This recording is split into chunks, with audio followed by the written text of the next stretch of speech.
Its labored breathing had become louder. Now only a mattress and a few flimsy wooden slats separated my body from the unearthly breath below. I lay there, my eyes filled with tears, a fear which mere words cannot relate to you or anyone else, coursed through my veins. I would not have believed that this thing could have been heightened, but I was so wrong. I imagined what this thing would look like, sitting there, listening from below my mattress, hoping to catch the slightest hint that I was awake. Imagination then turned to an unnerving reality. It began to touch the wooden slats, which my mattress sat on. It seemed to caress them carefully, running what I imagined to be fingers and hands across the surface of the wood. Oh God, oh, that scared me. Then, with a great force, it prodded angrily between two slats into the mattress. Even through the padding, it felt as though someone had viciously struck their fingers into my side. I let out an almighty cry, and the wheezing shaking. And moving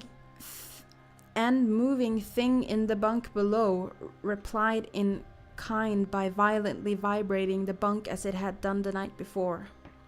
Small flakes of paint powdered onto my blanket from the wall as the frame of the bed scraped along it backwards and forwards. Once again, I was bathed in light. There stood my mother, loving, caring as she always was, with a comforting hug and calming words which eventually subdued my hysteria. Of course she asked what was wrong, but I could not say. I dared not say. I simply said one word over and over and over again. Nightmare.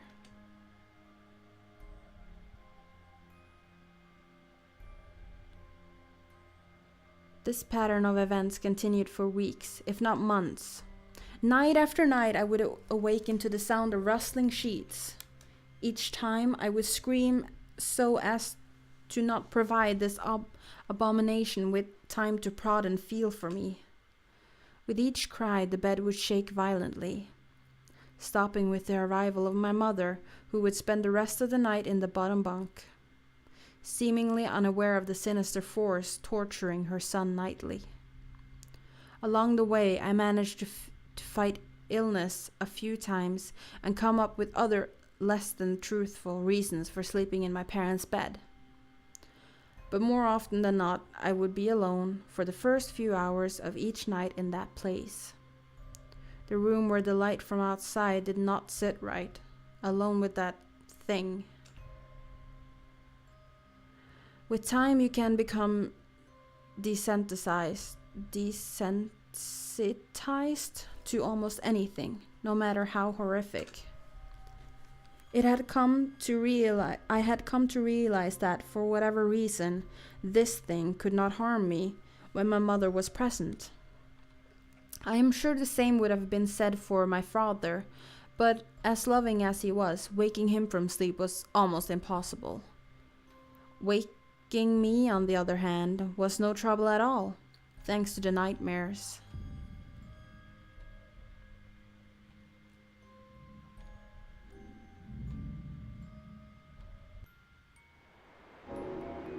Anger overload. Yeah, I must say, I should eat my own hat because I find this really enjoyable. Although some of the scares, like the faces and stuff, aren't really scary for me, but the story is great. And yeah, so far so good. I cannot go outside.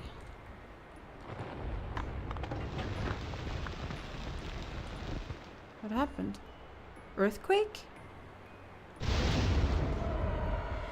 A hook hangs from the wall. A piece of meat hangs to dry from it. The painted glass depicts some religious man, I guess.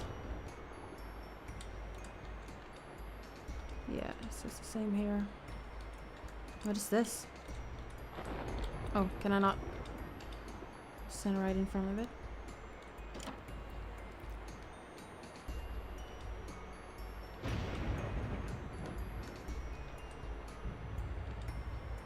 The painted glass depicts a scene from the Bible.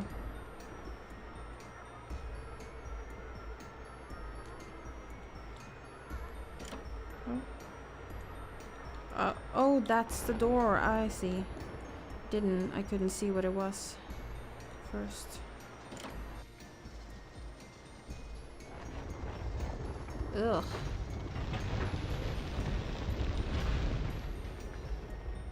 Another one. This is the extreme version of pickle eggs. Pickle heads. Yum. They're so salty. Various jars with disgusting stuff inside. You can say that again. What? It's a big pool, but I'd rather not use it. I can understand you.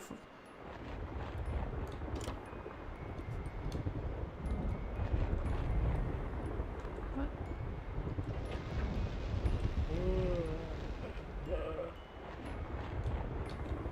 What was that?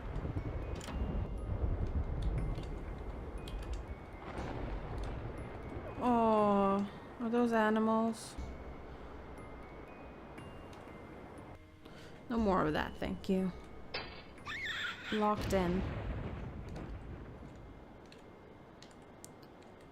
I am fucked.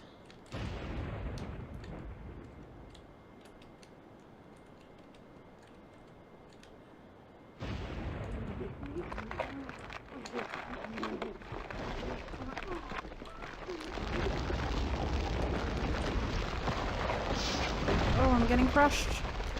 Getting crushed.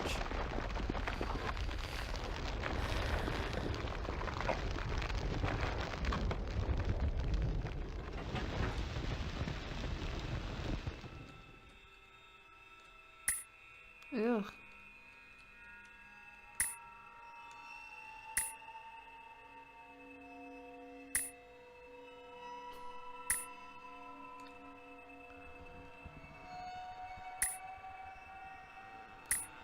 Demon spawn.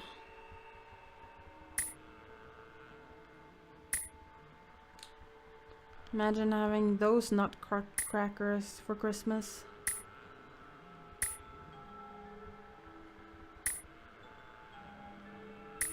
Am I going in a loop? Am I supposed to? Oh, I can. Oh no, I can. Oh. Oh, this is different now? Yeah. They don't close their mouths anymore.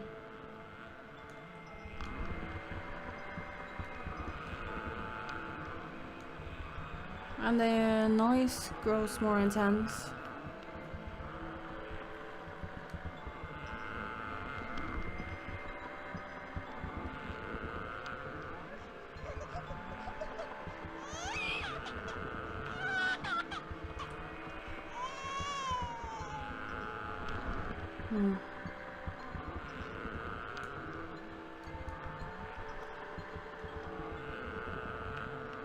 Okay.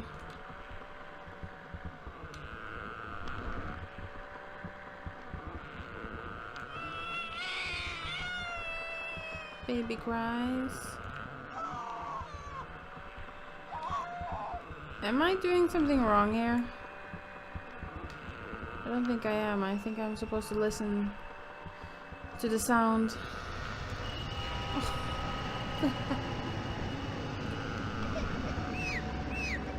What am I supposed to do then? Escape?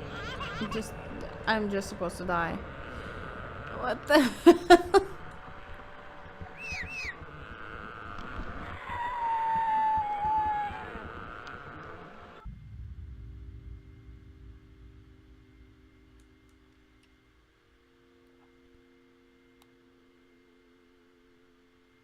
My greatest fears were I realized in the winter.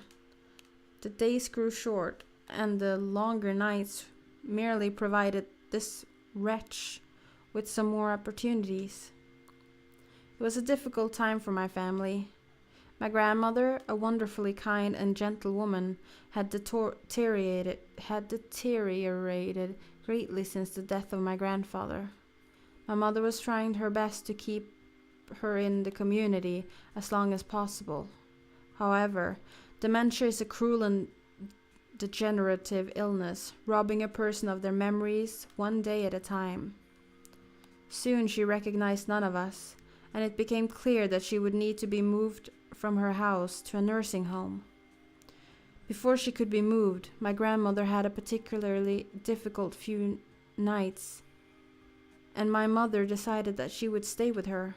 As much as I loved my grandmother and felt nothing but anguish at her illness, to this day I feel guilty that my first thoughts were not of her, but of what my nightly visitor may do should it become aware of my mother's absence. Her presence being the one thing which I was sure was protecting me from the full horror of this thing's reach. I rushed home from school that day and immediately wrenched the bed sheets and mattress from the lower bunk, removing all of the slats and placing an old desk, a chest of drawers, and some chairs which we kept in a cupboard where the bottom bunk used to be. I told my father I was making an office, which he found adorable. But I would be damned if I'd give that thing a place to sleep for one more night. As darkness approached, I lay there knowing my mother was not in the house. I did not know what to do. My only impulse was to sneak into her jewelry box and take a small family crucifix, which I had seen there before. While my family were not very religious at that age, I still believed in God and hoped that somehow this would protect me. Although fearful and anxious while gripping the crucifix under my pillow, tightly in one hand, sleep eventually came, and as I drifted off to dream, I hoped that I would awaken in the morning without incidents. Unfortunately, that night was the most terrifying of all. Brace yourself. Urban Explorer. Chapter 5.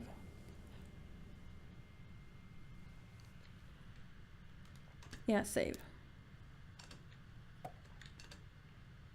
It says woof.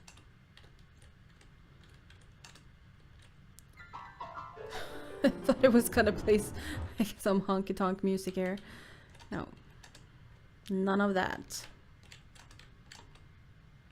A poster for a play. A bunch of school books.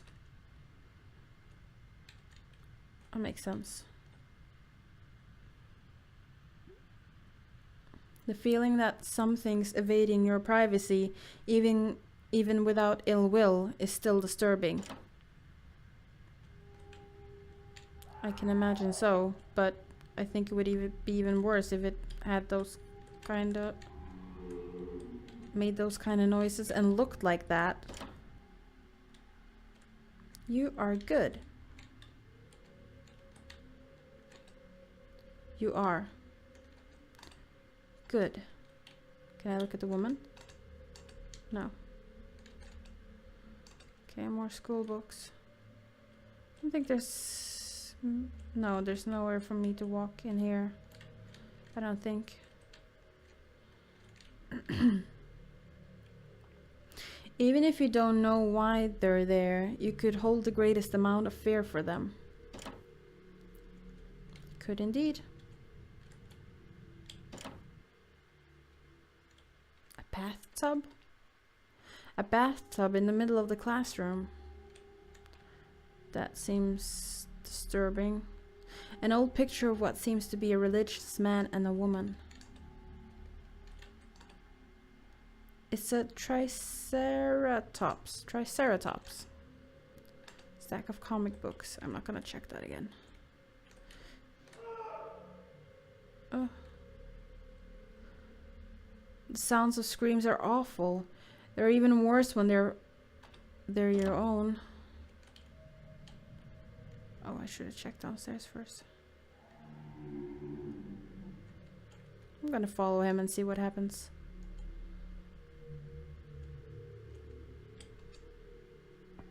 What was that? Oh, I went downstairs.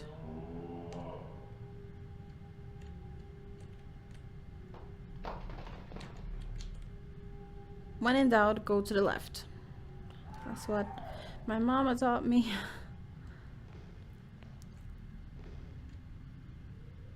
Oh, this is gonna be pain to backtrack. I think all the ways are the right way. But let's just stick to left for now. Am I at the same place again? Maybe. Let's check it out. Surely it can't be that long. Okay, so I don't think that was the right way.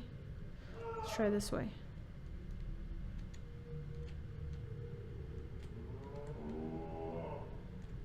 Ugh. Being in the same house as someone that screamed like that would be terrifying. Just hearing them go crazy in the other room. Ugh. Am I doing this right? It's a bunch of rooms I didn't check out. Do I just turn back?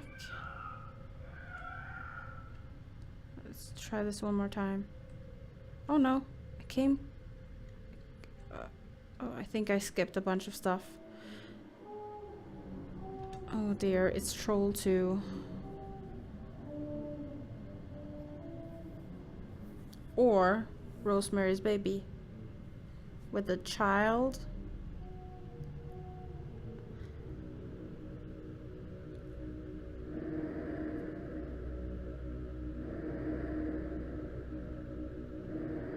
Omnius Deus.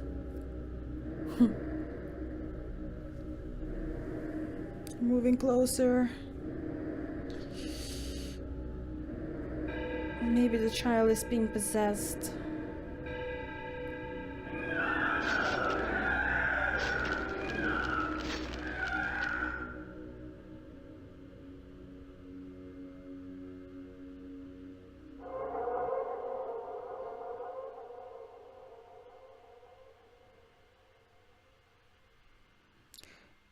You're awfully quiet nowadays. Is there something wrong, son? Nothing. Are you sure? Is there something wrong with your new room? Are you lonely without your brother? No. All right then. Okay. If I was that child parent, I would talk a bit more to my child. I woke gradually. The room was once again dark. As my eyes adjusted, I could gradually make out the window and the door and the walls, some toys on a shelf, and even to this day I shudder to think of it, for there was no noise. What's going on? No rustling of sheets, no movement at all. The room felt lifeless, not empty. The nightly visitor, that unwelcome, wheezing, hate-filled thing which had terrorized me night after night, was not in the bottom bunk, it was in my bed. Yeah, I was gonna say, because the bed is moving a lot. I opened my mouth to scream, but nothing came out. Utter terror had shaken the very sound from my voice. I lay motionless. If I could not scream, I did not want to let it know I was awake. I had not yet seen it. I could only feel it. It was obscured under my blanket. I could see its outline and I could see its presence, but I dared not look. the weight of it pressed down on top of me, a sensation I will never forget. When I say that hours passed, I do not exaggerate. Laying there motionless in the darkness, I was every bit as scared and frightened. Young boy. I was every bit a scared and frightened young boy. If it had been during the summer months, it would have been light by then. But the grasp of winter is long and relenting. And I knew it would be hours before sunrise, a sunrise which I yearned for. I was a timid child by nature, but I reached a breaking point, a moment where I couldn't wait no more, where I could survive under this intimately deviant abomination no longer. Fear can sometimes wear you out, make you threadbare. Make you threadbare. A shell of nerves, leaving only the slightest trace of you behind. I had to get out of that bed. Then I remembered the crucifix. My hand still lay underneath the pillow, but it was empty. I slowly moved my wrist around to find it, minimizing as best as I could the sound and vibration caused, but it could not be found. I had either knocked it off of the top of the bunk, or it had, but I could not even bear to think of it, being taken from my hand. Without the crucifix, I lost any sense of hope. Even at such a young age, you can be acutely aware of what death is, and intensely frightened of it. I knew I was going to die in that bed if I laid there, dormant, passive, doing nothing. I had to leave that room behind, but how? Should I leap from the bed and hope that I make it to the door? What if it's faster than me? Or should I slowly slip out of that top bunk, hoping not to disturb my uncanny bedfellow? Realizing that it had not stirred when I moved, trying to find the crucifix, I began to have the strangest of thoughts.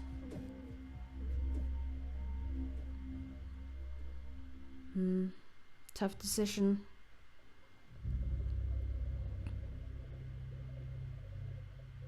I think sneak then run. Oh, he's not gonna do it. Save? Yes, save.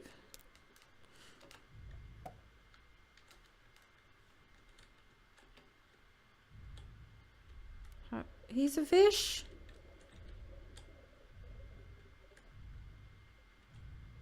This is very nice. This is very pleasant.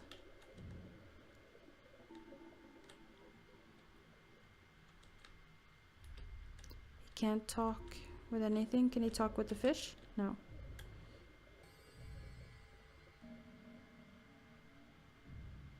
Oh. Well, I think this is really pretty.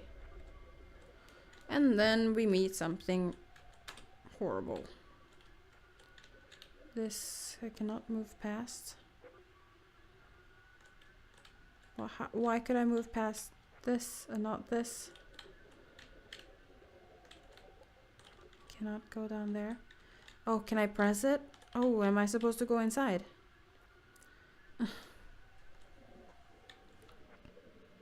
It's my father drowning.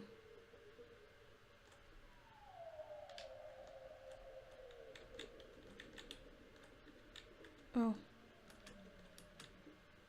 Drain water and remove diving gear. Yes.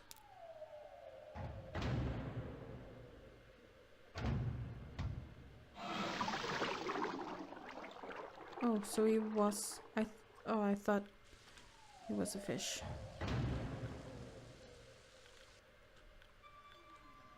Oh. Daddy. Oh. Let's run after him.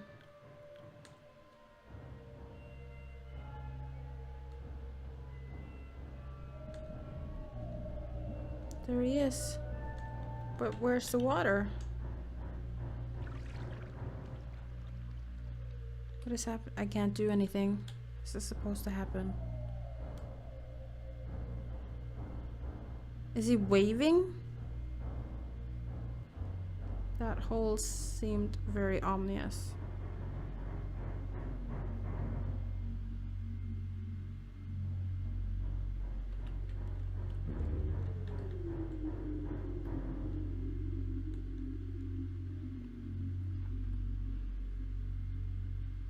That was a slow drown.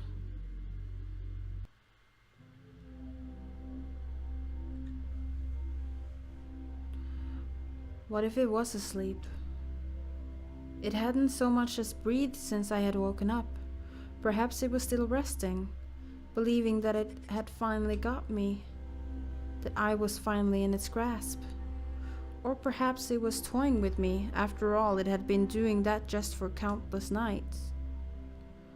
And now, with me under it, pinned against my mattress, with no mother to protect me, maybe it was holding off, savoring its victory until the last possible moment, like a wild animal savoring its prey. Tried to breathe as shallowly as possible, and muttering every ounce of courage I could. I reached over slowly with my right hand and began to peel the blanket off me. What I found under those covers almost stopped my heart. I did not see it, but as my hand moved the blanket, it brushed against something. Something smooth and cold, something which felt unmistakably like a gaunt hand. A gaunt hand? I don't know what a gaunt hand is. Gaunt hand. I have to look that up. I held my breath in terror, as I was sure it must now have known that I was awake. Nothing. I did not stir. It felt dead. After a few moments, I placed my hand carefully further down the blanket and felt a thin, poorly formed forearm. My confidence and almost twisted sense of curiosity grew as I moved down further to a disproportionately larger bicep muscle. The arm was outstretched, laying across my chest, with the hand resting on my left shoulder, as if it had grabbed me in my sleep. I realized that I would have to move this cadaverous appendage, even if I so much as hoped to escape its grasp.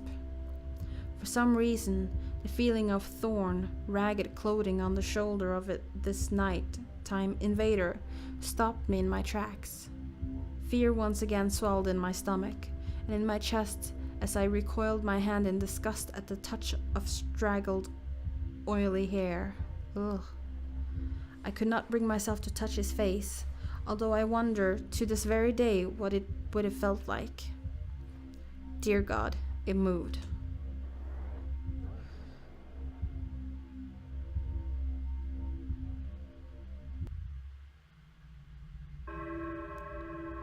Hostia. Hostia?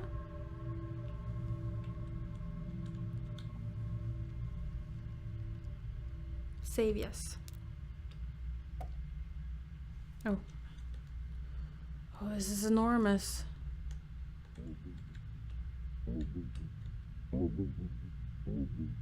Let's go away from that.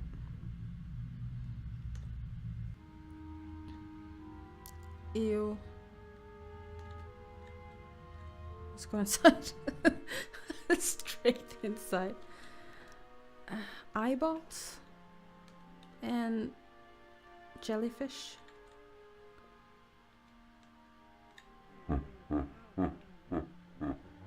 The last enemy that shall be destroyed is death.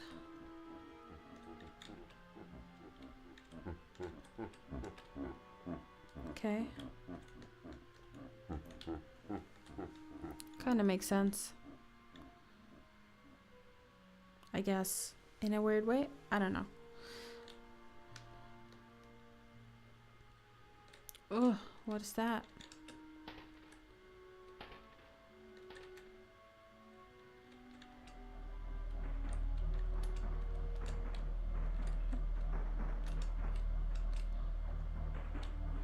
So disgusting. Let's move on.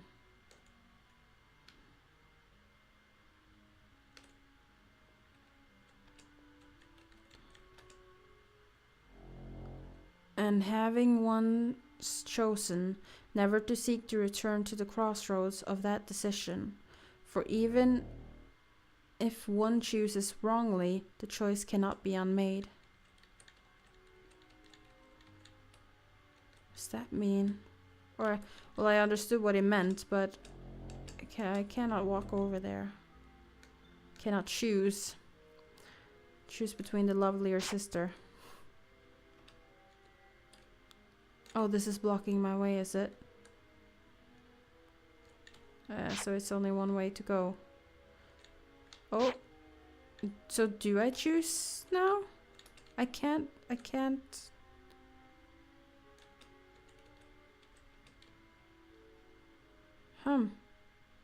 Is this a puzzle again? Yeah. Okay, that's fine. I'll just jump into it. But I can't choose. I can't choose. I choose you. No. Choose you? No. Then I choose you. Okay, let's go back then. If none of you wants to be chosen. Oh, I see.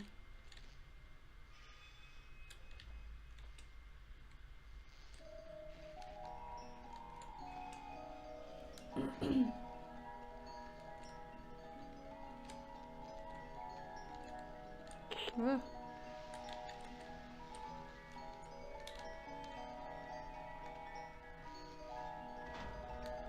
Okay.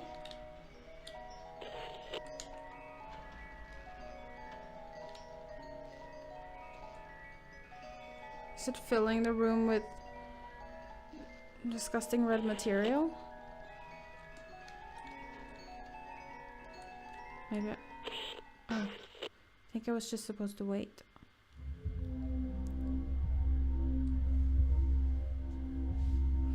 It moved. It was subtle, but its grip on my shoulder and across my body strengthened. No tears came, but God, how I wanted to cry. As its hand and arm slowly coiled around me, my left leg brushed along the cool wall, which the bed lay against. Of all that happened to me in that room, this was the strangest.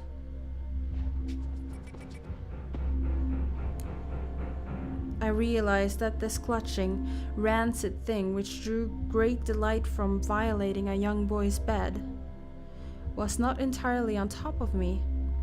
It was sticking out from the wall, like a spider striking from its lair.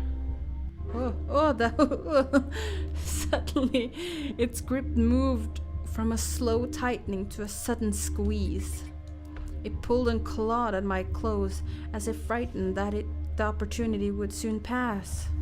I fought against it, but its emaciated arm was too strong for me. Its head rose up writhing,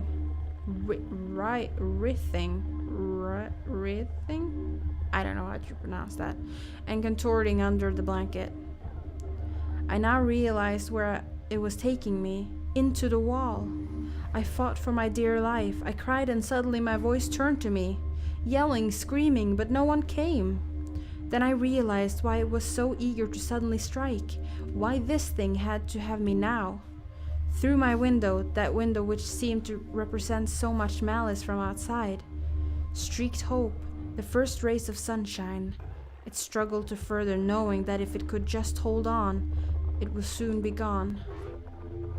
As I fought for my life, the unearthly parasite shifted, slowly pulling itself up to my chest, its head now poking out from underneath the blanket, wheezing, coughing, rasping. I do not remember its features. I simply remember its breath against my face, foul as cold as ice.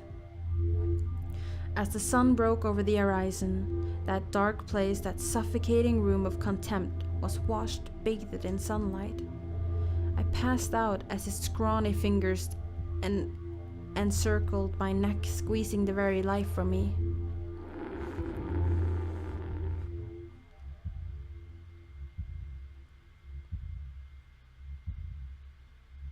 I would be scared if that happened to me as well. I awoke to my father offering to make me some breakfast.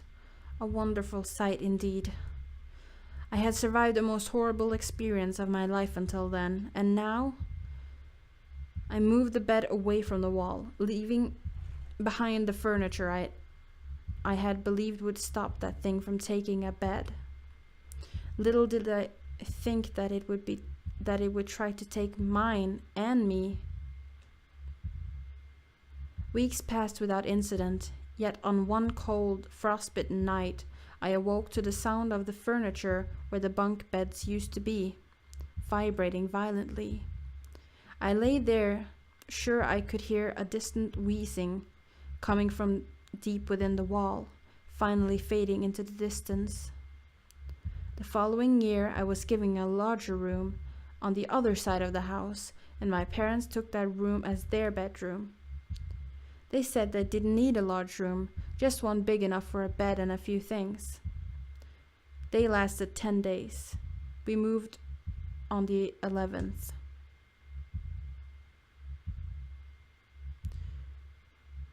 Ooh, that gave me chills, that last sentence there.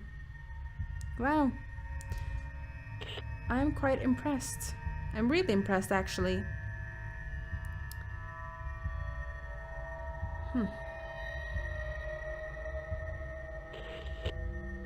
Okay, so I think that was the game, and I'll let the the credits roll on, and I will also put the link in the description. And yeah, I'll be back soon with some more content.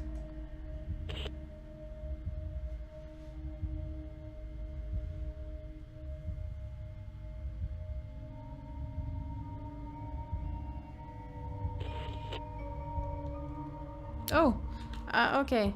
There's still more to be seen. Maybe?